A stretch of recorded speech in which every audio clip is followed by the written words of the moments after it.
What is going on, everybody? It's Carl here, and today we're going to be continuing on with the Camaro. And what we're going to be doing is we're going to finish hooking up the knuckles to the struts, pretty much, and then that'll probably be it. But it's kind of a process. I did one side already. Took a couple hours. I had to figure out really exactly what needed to be done, and it was pretty much taking off the sway bar links, compressing the spring, and then getting the getting everything the spring lined up in there perfectly, and then pretty much jacking the control arm up, getting the bolts in for the knuckle to the strut, and just getting the tie rod roughed in there. The next video will be we'll be doing the brakes, tightening everything quick, doing the brakes, getting the new calipers mounted and everything, and then we'll be almost done with this job. So it's kind of I don't know, man. It was kind of a mess in the beginning, to be honest, trying to do this one side. But that's okay. So I'll show you how to do it, or what I'm going to be doing to get it done, and hopefully you guys working on your third gens will learn some too. All right, so the first step is complete. I got the coil spring compressed, and this thing is practically a loaded grenade sitting in my garage. So we got it compressed. It took two people, that's why I couldn't really film it. But there's like a certain measurement that you want to compress these springs to get them to make them so they're easy to fit in there, and then you can just get a jack under the control arm and jack it up, and you'll be good to go. And the measurement from the lowest point that goes to the control arm to roughly, somewhere at the highest point of how this coil is kind of wound around, it's going to be around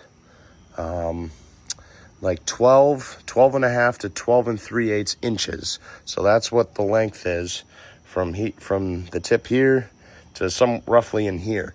And that's going to make it the easiest to just put them in, jack up the control arms like I said. Okay, so we got that done. So now I got to prepare. Well, I can pick this up and hopefully not lose my fingers. But now, I know it's dark over here. I got to grab a flashlight. But now, what I'm going to do is actually I'll take out the sway bar mount bolt there, get that out of the way, and then we'll get the rubber mount kind of positioned in a way up in the pocket, so that it sits where it was sitting before, right here, and then we can shove the spring in there and get the control arm ready. We'll get the jack around here and blah blah blah. So let me get some stuff moved, and then we'll be ready to pop this in. All right, so I got the passenger side coil in, and this side was a lot harder. I had to change up the spacing on the bolt. I had this side for the other side because the bolt was longer, and where the if I can get a good view, but you can see where the bolt goes up there. That's actually the top of the frame rail, so there is no room up there to for the bolt to go any higher when you're tightening this the coil compressor down. So this side was just too much, and I couldn't get the coil tight enough. I actually had to move the arms lower and raise the upper to compress the spring more, and so I had to use a smaller piece of pipe in there, and it worked great. And actually I had to compress this spring a lot, like another 1/4 inch more than the other side for some reason. But we got it in there, so now I can loosen up the tool, get that out of there, and I got the knuckle in with the bolts. So I'm just looking for the castle nut for the tie rod, and I have no idea where it is. I mean, it could be anywhere in all these piles of parts. But anyways, I'll get the tie rod just, loosely tightened down a little bit, and we're pretty much done with this. So now next thing, or next video is going to be, we got to get the caliper mounts on, and we'll tighten those down. Then we can get the rotor on. Actually, no, it'd be kind of rotor with the caliper mount, and then we can we could probably bolt the calipers on as well, and then we can swap over the brake cables real quick so we don't lose a lot of brake fluid and not let a lot of air in the system, and then we could bleed the brakes. It should be that easy. So yeah, this is coming out great. So once I get everything all done, I'll talk a little more, and I'll probably be the end of the video. So I just want to talk a little bit about the coil compression spring kit or spring tool that I have, and it's from Cornwall Tools, and here's the tool number there. It was actually relatively cheap when I bought it, and it was like $140 or something, so not terrible. I know you can go to Harbor Freight and you can get them. I've used Harbor Freight before. Look, we got a Maddox ball joint press tool, but anyways, the kit worked great.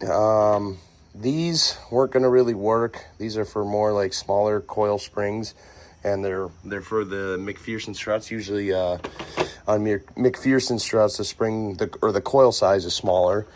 And I thought it was kind of funny that it has a gauge here and it says do not use on coils larger than this gauge, right?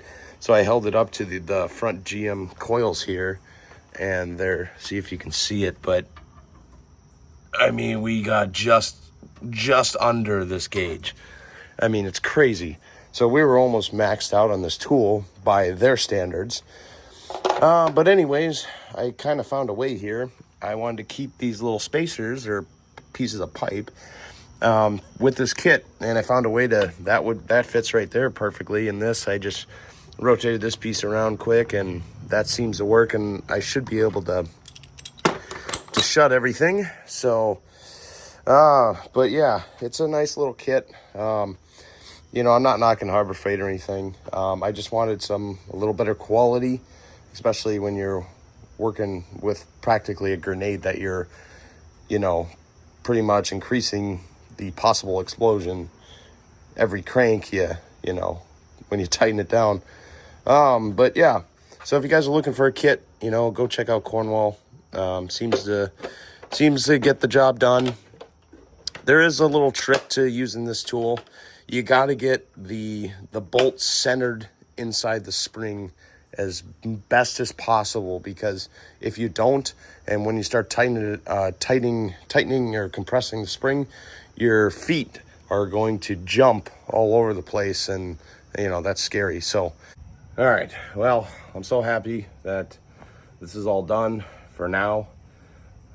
It does suck because I know in the near future, hopefully sooner the better, I will be swapping everything to coilovers anyways, and tubular control arms and all this and that.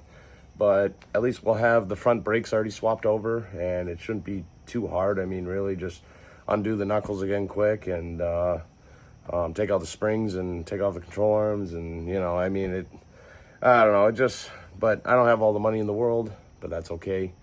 And but we're making progress. I'm pretty happy about that.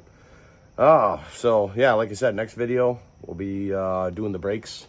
Probably not bleeding the brakes, but just getting everything mounted and bolted together, and then we'll bleed the brakes some other day. So yeah, as you guys know, from one of my recent videos, I talked about moving and everything, and I'm still in the process of that. And a big step forward to continue on that path is getting this car, the Camaro, done for the year. Unfortunately, we didn't get like a lot done that I wanted to, but we still had some fun in it, and there's still another car show coming up. So if I can get this done before then, I'd be pretty happy. And then yeah, once this is done, we're moving the toolbox, and you know, lots of small engine projects to do, especially my snowmobile. I have a place to work on that, like I talked about. So yeah, I'm looking forward to the future. Should be fun. But yeah, for right now, thanks for watching, everybody. Please like and subscribe, and I'll see you guys in the next one.